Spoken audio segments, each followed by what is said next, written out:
Want to learn English the fun way? Through strange food and wild adventures? Today's story takes you into the heart of Bangkok, where one girl's mission to find the weirdest local foods teaches you real English without even trying. So if you're serious about improving your English with natural stories, hit subscribe, like the video, and share it with a friend who'd try fried bugs for lunch. Mina stood at the entrance of a loud, colorful market in Bangkok. It was just afternoon, the heat rising from the pavement like invisible smoke.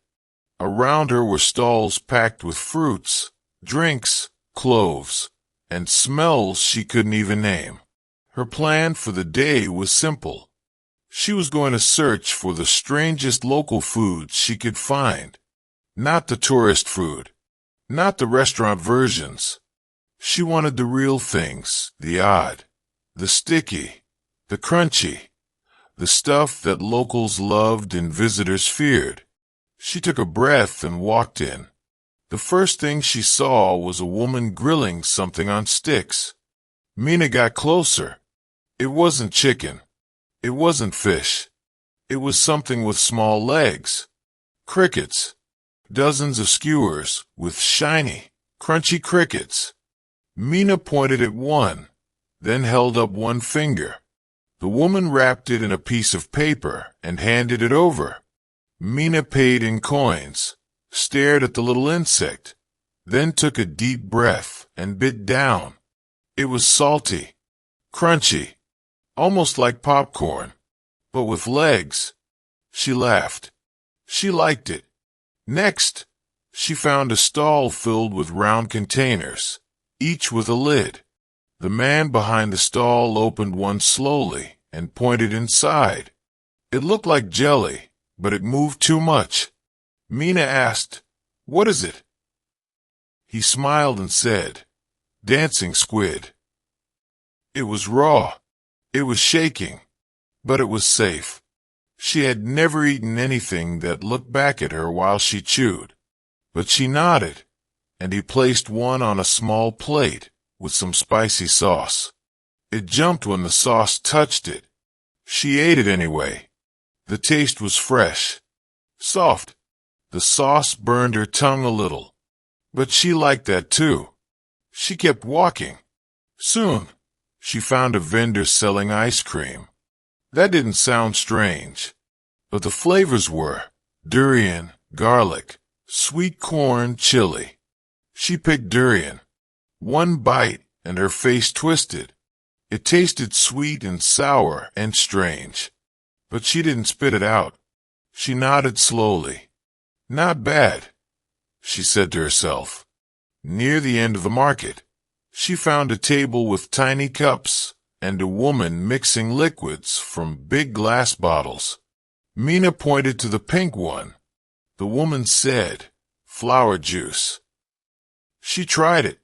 It tasted like perfume, but somehow it worked. Suddenly, someone tapped her shoulder.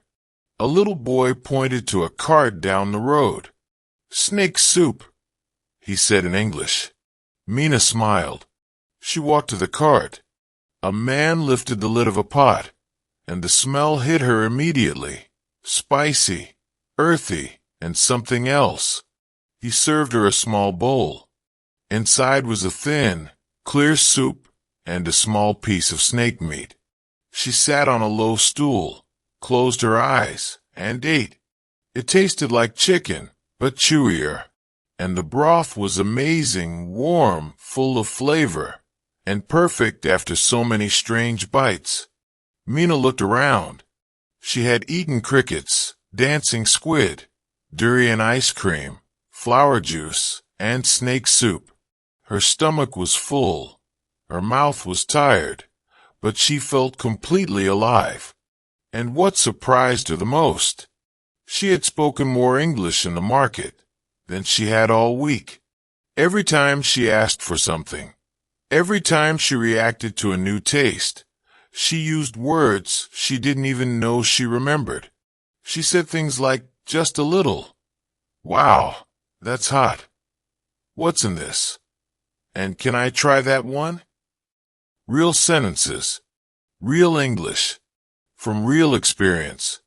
She pulled out her small notebook and wrote, "The stranger the food, the stronger the memory. I came for weird meals. I left with new words." As the sun started to set, she walked out of the market, smiling. She hadn't just eaten new things. She had said new things. And that made all the difference. And that's the magic of learning through story. It sneaks into your brain while you're focused on adventure. Today, you picked up useful phrases, reaction words, and everyday questions, all while following Mina through one of the wildest markets on earth. So now it's your turn. What's the weirdest thing you would try in a market like this? Tell us in the comments. And don't forget to subscribe for more stories that teach through real adventure. Like this if you believe strange food is the best teacher. And share it with someone brave enough to eat crickets with you.